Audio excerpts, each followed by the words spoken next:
Rappelez-nous votre nom. Jean-Claude Van Damme. On s'en souviendra.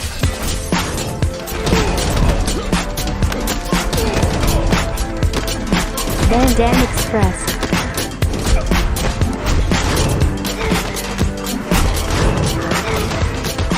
Van Damme Express. Salut tout le monde, vous écoutez Van Damme Express, le podcast qui regarde tous les films de Jean-Claude Van Damme et qui les classe les uns par rapport aux autres.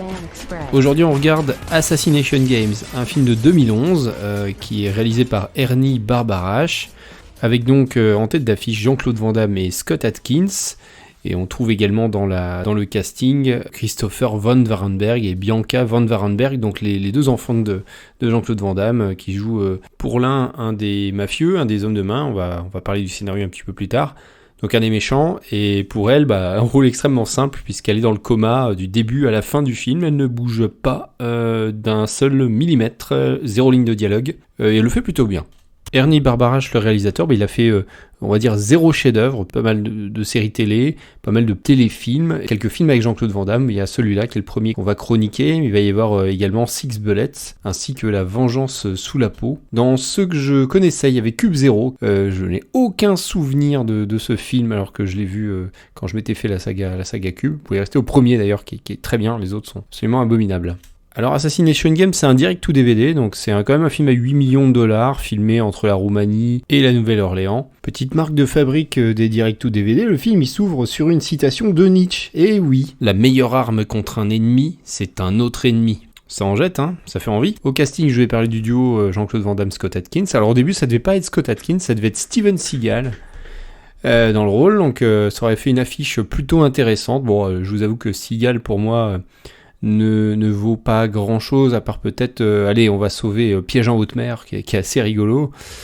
Par ailleurs, c'est assez naze sa filmographie, et le voir en binôme avec Van Damme, ça aurait été rigolo au mieux. Il a été question à un moment de Vinnie Jones, donc qu'on a vu notamment dans Snatch, Arnaque, Crime et Botanique. Finalement, c'est Scott Adkins. Alors Scott Adkins, c'est on va dire un acteur qui joue surtout dans des films d'action, dans les films de science-fiction. On le voit de plus en plus en ce moment jouer des seconds rôles, notamment dans les films Marvel. On l'a vu dans X-Men Origins Wolverine, un des pires films de la saga, mais également dans des films comme Danny the Dog, Le Médaillon, où il joue des seconds couteaux, où il fait des cascades. Voilà. On le verra dans John Wick 4, donc quand même dans une série plutôt qui a de la gueule. On va dire que sa carrière prend une tournure plutôt intéressante, parce qu'on le voit jouer aussi dans Ip Man 4, la série avec Donnie Yen, qui est absolument sympathique. Alors que raconte ce film ? On est en Ukraine. Il y a des mafieux qui sévissent. Le film s'ouvre sur un assassinat avec Jean-Claude Van Damme qui interprète Vincent Brasil. Ah, on était dans les patronymes nuls. En voilà un, Vincent Brasil. Il fait un assassinat dans un mariage. Pourtant, tout le monde est bien fouillé. Il y a de la protection jusque devant, derrière les mariés, mais il réussit son assassinat. Il réussit l'exfiltration avec une scène très sympa, vraiment à la Hitman. Si vous aimez les jeux vidéo Hitman, d'infiltration assassinat, là on est dedans. Et on avait une adaptation de Hitman, il y en a eu 2 qui étaient nuls à chier. Là on avait une scène assez correcte. Sinon on a un deuxième assassin qui est donc joué par Scott Adkins, qui s'appelle Roland Flint.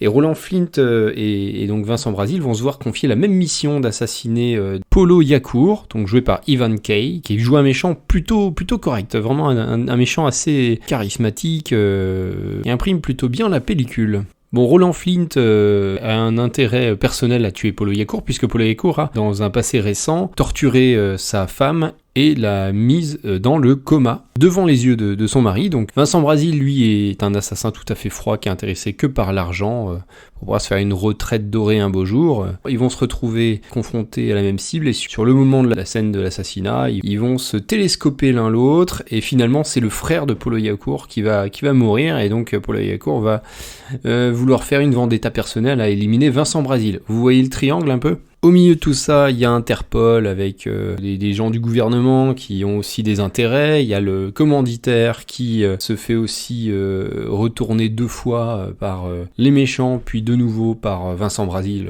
Jean-Claude Van Damme. Et donc ça finit forcément dans un bain de sang. Il y a plusieurs scènes de torture, des kidnappings. Alors, il y a Jean-Claude aussi qui protège sa voisine de palier, qui est une prostituée tourmentée par son Mac. Cette scène-là va y passer également, hein. Mais Vincent Vasil, Jean-Claude, dans ce film, ne s'attache pas émotionnellement, hein. Il la laisse se faire assassiner. On sent quand même qu'il y a une petite émotion à ce moment qui le traverse, et donc je tiens à saluer également la prestation de Jean-Claude Van Damme, qui est vraiment, vraiment excellent dans ce rôle, extrêmement froid, mais qui a des petits moments d'émotion où on sent que ça le sature. Va-t-il craquer? Oui, non. Voilà, et ça c'est vraiment bien joué par Jean-Claude, qui donne beaucoup de sa personne dans ce film, comme souvent. Bienvenue chez vous, Monsieur Flint. Branchez votre webcam.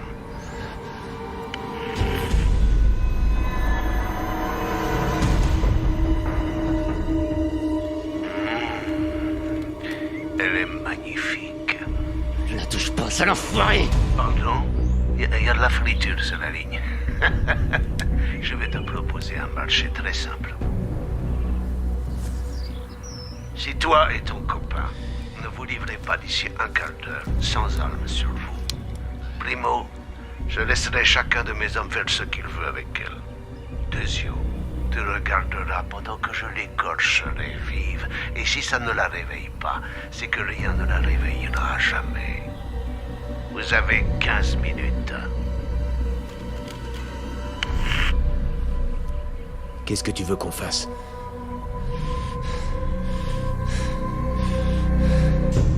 Alors, qu'est-ce que j'ai pensé de ce film? Artistiquement, j'ai mis 4,5. On est un peu mieux que The Order, on est en dessous, je vais le comparer à L'Empreinte de la Mort.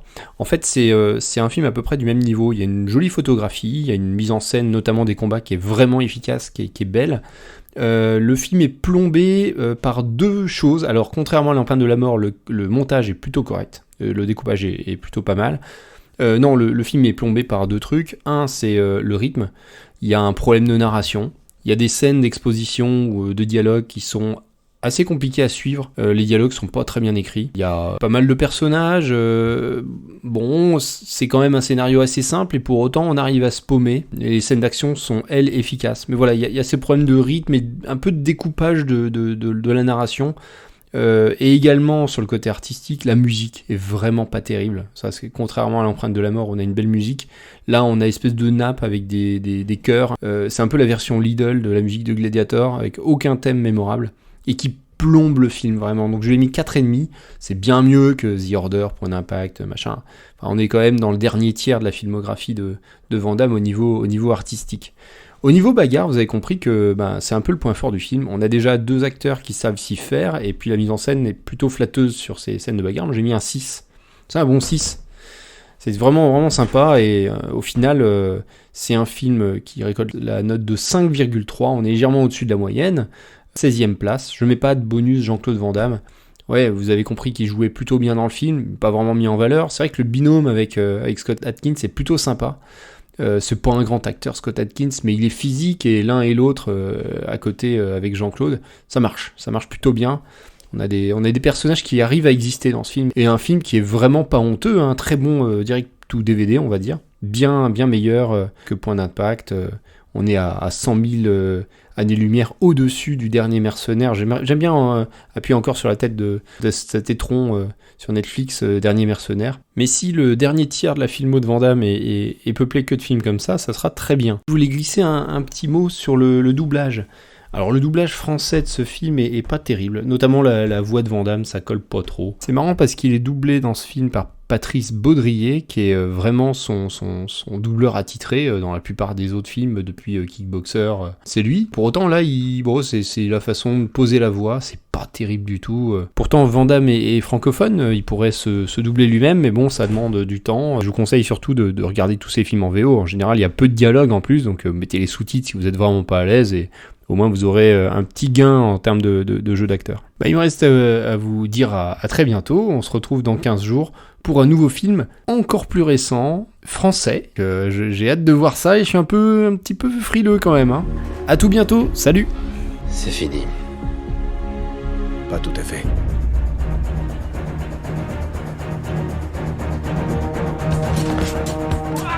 Van Damme Express.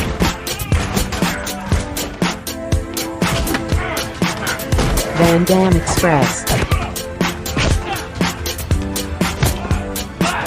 Van Damme Express.